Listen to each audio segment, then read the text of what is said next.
उठाता है तो नीचे गिराता भी देर में लगाता हूँ। मैंने अपनी तो बात बता दी कि वीआईपी में मेरी सेटिंग कर दी, लेकिन एक दिन मुझे भी ऐसा पछाड़ के मारा कि मुझे भी सारा टब्बर याद आ गया।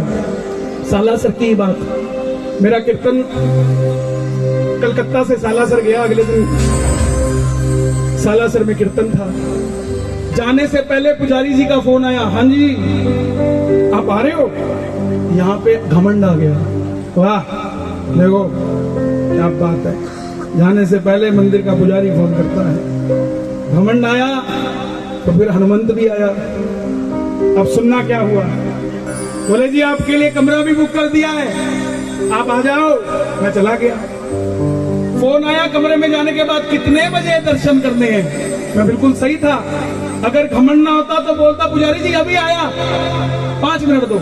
लेकिन घमंड था, महाराज अभी सोऊंगा 4-5 घंटा, तो 7-8 बजे दर्शन करने आऊंगा। अच्छा आप आइएगा, आपकी व्यवस्था रखेंगे।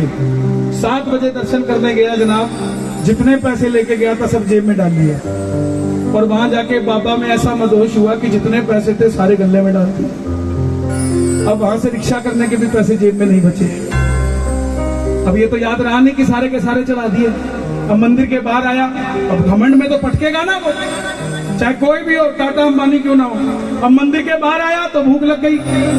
अब सामने एसबीपी रेस्टोरेंट, अब बाणिया कल्ली दाल थोड़ी ना खाता है, फिर तो शाही पनीर भी आन दे, ते दाल मखनी भी आन दे, ते लच्छे पराठे भी आन दे हैं।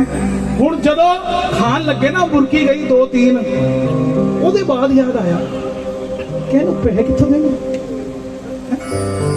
इसको पैसे कहां से दूंगा।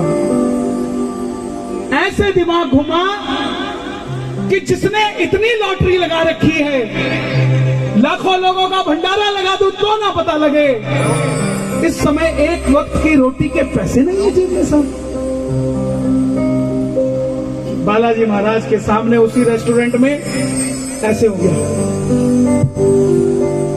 अब रेस्टोरेंट वाला बोले ये क्या कर रहे हो? मैं कहा महाराज थोड़ी देर बाद बताऊंगा, फिर तुम कहोगे ये क्या कर रहे हो। अब माथा टेका, टेकते ही मैं, देखो टाइम लगाना हो ना खाने में तो चावल मंगा लो और उसको आगे पीछे करते रहो। तो मैंने 1 प्लेट चावल मंगाया, ये सच्चाई बता रहा हूँ ना, मैं उसको आगे पीछे करता रहा। अब इतने में देखो सुनवाई भी तो जल्दी होती है ना, जैसे ही आगे पीछे करने लगा, रेस्टोरेंट के बाहर 2 मियाँ बीवी लड़ रहे थे। अब वो क्यों लड़ रहे थे? उसकी घरवाली बोली वो अंदर जो बैठा है वो कन्हैया मित्तल है। उसका आदमी बोला नहीं वो ऐसे थोड़ी ना बैठा, वो तो बाउंसर लेके चलेगा। अब वो लड़ते लड़ाते अंदर आ गई। अब वो भी भूखे थे, अब मेरे पास थे नहीं। बोले जी भोजन, मैं आओ जी बैठो। हा? मैं समझ गया था कि मेरा काम बनाने के लिए बाबे ने किसी को भेज दिया है। अब कन्हैया मित्तल साथ में बैठा हो तो मित्तल साहब को पैसे कौन देने देगा?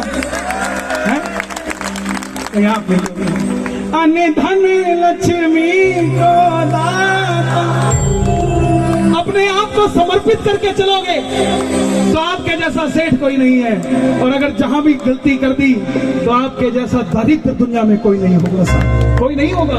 अन्य धन लक्ष्मी को दाता, ये मैं मेरे परिवार में बैठा हूं तो इतनी बात बता रहा हूं। क्यों?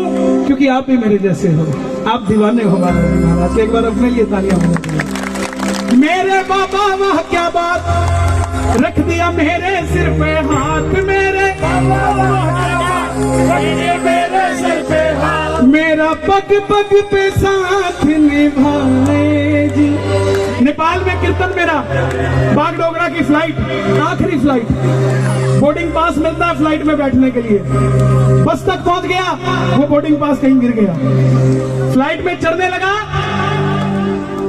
तो एयर होस्टेस बोला भाई बोर्डिंग पास कहाँ है?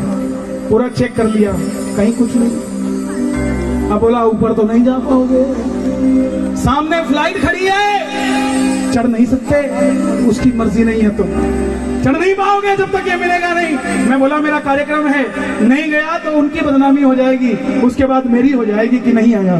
बोले हम नहीं जानते, हमें बोर्डिंग पास चाहिए। क्या किया? कुछ नहीं भाई, रनवे पे।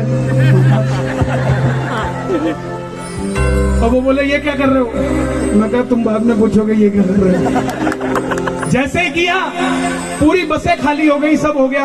आखिर में एक आदमी ऊपर चढ़ने लगा है फ्लाइट में, तो उसको नीचे वापस रख के बोला, बोलो ये एक बोर्डिंग पास कहीं गिरा हुआ था भाई साहब, आपका तो नहीं है? इन्हें खंजीर चलाए, इन्हें किती याद बाबा, हो बाबा सब जान रहे, हो बाबा सब जान